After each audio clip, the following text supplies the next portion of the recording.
点路教育集团在今年暑假特别规划了职人制造所活动，参访多家企业及单位，认识各行各业的工作性质及内容。8月8日父亲节这天，来到了地方电视台参观。中嘉宽屏三冠王双子星总经理陈建春也亲自出面接待这群活泼可爱的小朋友。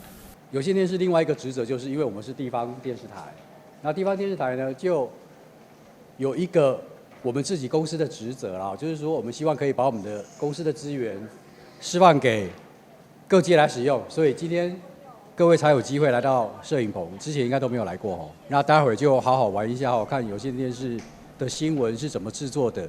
每一个人都有写稿子嘛，待会儿就好好表现哦。我们今年的暑假呢，安排了一系列的暑期的活动。那主要呢，我们就是希望让就是小孩子可以体验很多各种职业，他们在就是整个工作的流程，那他们的一些就是特性的话，大概是怎么样去进行的。所以今天很高兴就是可以安排就是我们在地的三冠王有线电视，然后让小孩实际到摄影棚去体验各种就是活动，然后让他们知道说新闻媒体的采访，还有各种就是主播的稿子，然后在进行录播的时候，它应该是呈现一个什么样的状态。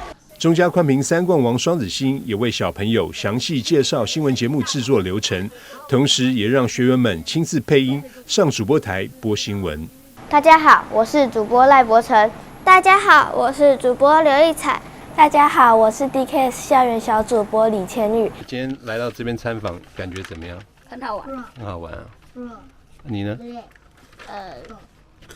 我觉得最好玩地方是录影的地方，有一点有趣，但是有时候也会紧张的时候。在实际体验播报新闻后，学员们纷纷表示，这是一次有趣又难忘的体验。不仅更了解新闻是如何产生，也提升了媒体识读能力。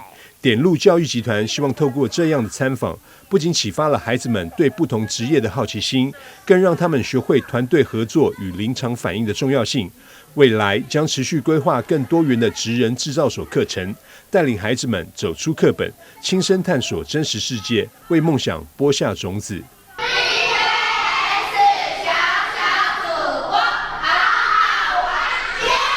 台南新闻张顺维采访报道。